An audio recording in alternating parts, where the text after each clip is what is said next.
रोजच्या जीवनात उपयोगी पडणाऱ्या महत्त्वाच्या किचन टिप्स. बरेच जण मसाल्याची पाकिटं फ्रीजमध्ये ठेवतात, पण ते चुकीचे आहे. मसाले फ्रीजमध्ये ठेवल्याने त्याचा सुगंध आणि चव निघून जाते. डोसे करताना पिठात थोडेसे साबुदाण्याचे पीठ घालावे, त्याने डोसे कुरकुरीत होतात. दही वडा मऊ होण्यासाठी पिठात 2 उकडलेले बटाटे बारीक करून घालावेत.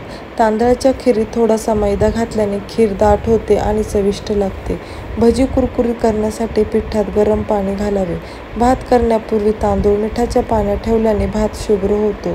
दही आंबट हवे असेल तर स्टीलच्या भांड्यात मोहरी आणि मीठ घालून विरजण लावावे. कारले चिरून लिंबू मीठ लावून अर्धा तास ठेवावी आणि त्यानंतर भाजी करावी. यामुळे भाजी कडू होत नाही. स्वयंपाक करायला सुरुवात करण्यापूर्वी एका भांड्यात पाणी गरम करून ठेवा. पुलाव, खिचडी, भाज्यांची ग्रेव्ही तयार करताना गरम पाणी वापरलं तर ते शिजण्यासाठी वेळ कमी लागतो. पेपर डोशाचे मिश्रण मिक्सरमधून काढताना त्यात एक मध्यम आकाराचा कांदा चिरून टाकावा व अर्धी वाटी दुधामध्ये थोडे बेसन कालवून त्यात मिसळावे. नंतर पीठ आंबवण्यास ठेवावे. त्यामुळे डोसा एकदम पातळ व कुरकुरीत होतो व तव्याला अजिबात चिकटत नाही. पुलाव, जिरा राईस किंवा मोकळा भात करायचा असल्यास कुकरमध्ये दीडपट पाणी घालून फक्त 2 शिट्ट्या कराव्यात. भात फडफडीत होतो. पुलावसाठी मसाला तयार करताना पदार्थ कोरडे भाजून मिक्सरवर दळून घ्यावे. मसाला पाण्यात चांगला उकळून घ्यावा. उकळी आल्यावर गॅस बंद करून पाणी थंड झाल्यावर पाण्यात भात शिजवावा. मसाले तोंडात येत नाहीत. पुलावला छान वास लागतो आणि स्वादही वाढतो.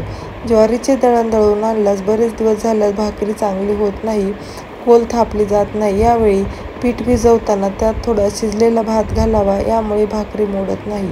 वरणासाठी डाळ शिजवताना त्यात 1 चमचा मेथीची पुरचुंडी करून ठेवावी. यामुळे वरण रुचकर होते आणि पचनासही हलके होते. स्वयंपाकात लागणारे मसाले 3 किंवा 6 महिन्याचेच करावेत.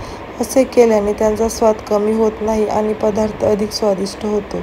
अळूवडीसाठी बेसन पीठ भिजवून घेतल्यानंतर त्यावर 1 ते 2 चमचे कडकडीत मोहन घालावे. अळूवडी छान कुरकुरीत बनते.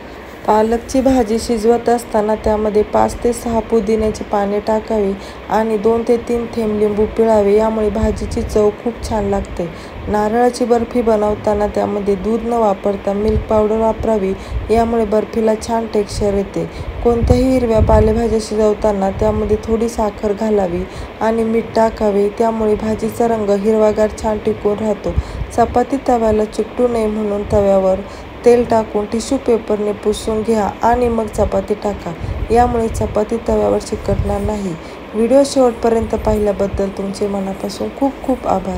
तुम्हाला जर माझे व्हिडिओ आवडत असतील तर चॅनलला सबस्क्राईब करायला अजिबातच विसरू नका. चला तर मग पुन्हा भेटूयात अशाच एका नवीन व्हिडिओमध्ये. तोपर्यंत मस्त खा आणि स्वस्त रहा. थँक्यू.